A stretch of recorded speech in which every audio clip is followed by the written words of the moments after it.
तो पिछली वीडियो में आप सभी ने देखा था कि वू ने दोनों का जो कि अवेकन चेक किया था, उसमें उनका एलिमेंट शैडो एलिमेंट और लाइट एलिमेंट लगा था। मतलब पार्क सुनियन का शैडो एलिमेंट और जिनवू का लाइट एलिमेंट।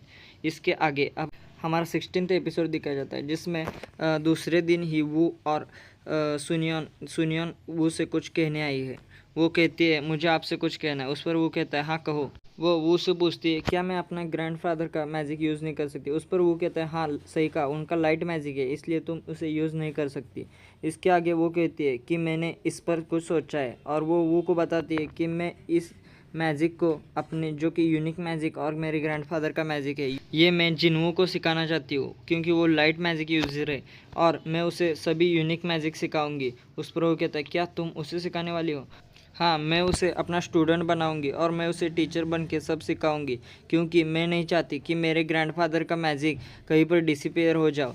मतलब मैं टीचर किम ने मुझे बताया था कि बहुत ऐसे यूनिक मैजिक है जो कि डिसअपीयर हो चुके हैं, जिनका कोई सक्सेसर नहीं बचा। इसके लिए मैं अपना ये यूनिक मैजिक जिन्वू को सिखाना चाहती हूँ। इस पर वो बोलता है क्या सच में तुम उसे सब कुछ सिखाने वाली हो। उस पर वो बोलती है हाँ, मैं सारे स्पेल और सारा यूनिक मैजिक जिन्वू को सिखाना चाहती हूँ। वो उस पर सोचता है ये तो मेरे लिए परफेक्ट सॉल्यूशन लेके आए हैं, इससे इन दोनों का मैजिक भी बहुत अच्छा होगा और मेरे टीचर के नाम पे भी मेरा बहुत नाम होगा।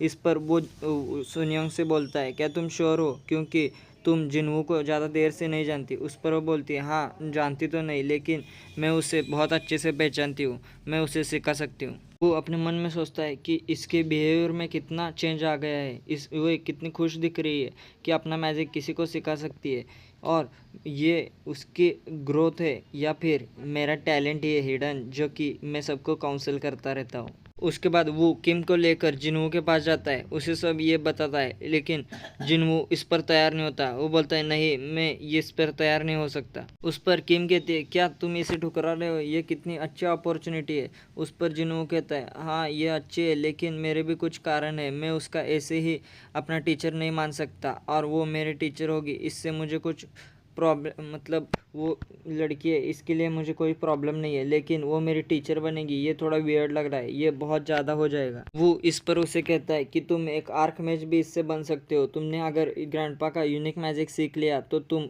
आगे जाके बहुत बड़े एक आर्क मैज भी बन सकते हो, क्यों अपने अपॉर्चुनिटी ठुकरा रहे हो। इस पर जिन्हों कहता है नहीं मेरे उस पर कुछ कारण है। वो बोलता है वो कि क्या कारण है मुझे भी बताओ। उस पर जिन्हों कहता है कि पहली बात तो मैं उसे अपना टीचर नहीं मान सकता क्योंकि वो मेरे एक फ्रेंड है।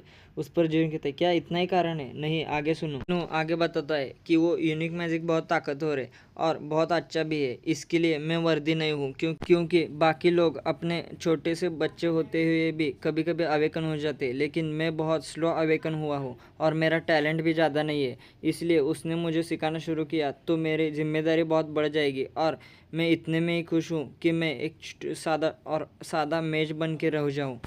मैं उसके यूनिक मैजिक के बोझ के नीचे नहीं आना चाहता, उस पर मेरा बहुत प्रेशर बढ़ जाएगा। मुझे लगता है ये अपॉर्चुनिटी मेरी नहीं है क्योंकि मैं उसे हैंडल नहीं कर सकता और मैं उसी जिम्मेदारी मैं सुनियन का स्टूडेंट नहीं बन सकता क्योंकि उसके मुझे सिखाने के मैं काबिल नहीं हूँ और मैं बहुत गलतियाँ करता हूँ, मैं ये जिम्मेदारी नहीं ले सकता। इसलिए वो उसे कहता है ठीक है फिर रहने दो।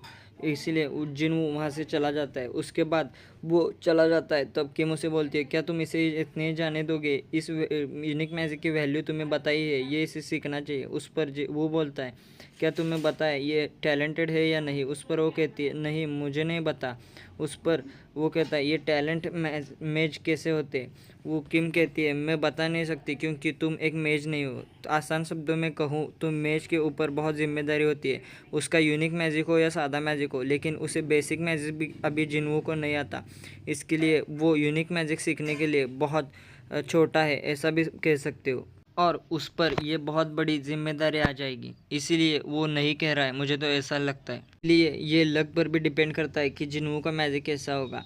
वो कहता है कि तो हम जिन्वू के केस में क्या कर सकते। किम कहती है हमें कुछ भी करके उसे यूनिक मैजिक सिखाना तो होगा, इस पर हम ट्राई करके तो बता सकते हैं। उसे ये कहकर वो अपने मन में सोच रहा होता है कि उसका भी टीनेज अच्छे से नहीं गुजरा क्योंकि वो बचपन में एक अनाथ था। उसे हांग ने जब अडॉप्ट किया था, अडॉप्ट करने के बाद हांग वो से कहता है कि तुम जो करना चाहते हो अब कर सकते हो, क्योंकि मैं तुम्हारा फादर हूँ, इसीलिए मैं तुम्हें सिखाऊंगा। और तुम कॉलेज सीखना चाहते हो तो कॉलेज में जा सकते हो और बहुत कॉलर बन सकते हो। इसके बाद तुम हंटर बनना चाहते हो तो हंटर भी बन सकते हो। मैं तुम्हें बहुत बड़ा हंटर बनाऊंगा और तुम्हें जो bully करेगा उसे मैं अच्छा सबक सिखाऊंगा। उसके बाद वो हॉन्ग से कहता है नहीं, तुम मेरे रियल फादर नहीं हो और मैं तुम्हारे साथ कह रहा हूँ, मैं चला जाऊँगा, तुम पे बोझ नहीं बनूंगा।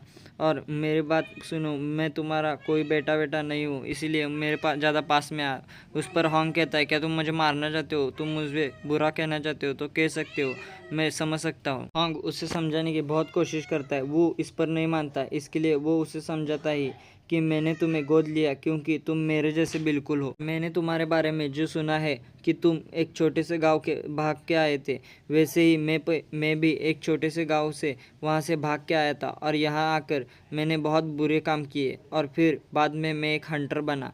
इससे मुझे कुछ पछतावा हुआ और मैंने तुम्हें अपने में खुद देखकर तुम्हें अडॉप्ट कर लिया। इस पर उसे कहता है कि उसकी ये बात सुनकर मैं उसके कंप्लेंट भी नहीं कर पाया और मैं मान गया।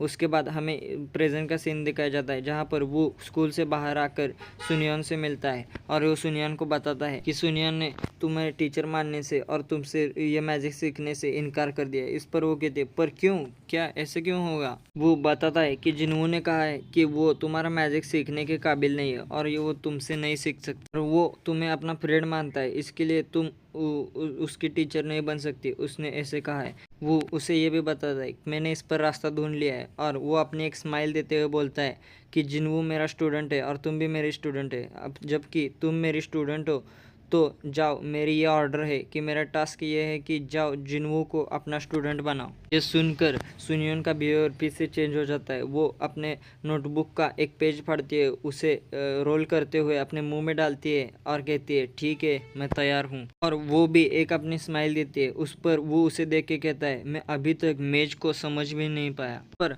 हमारा 16th एपिसोड खत्म होता है।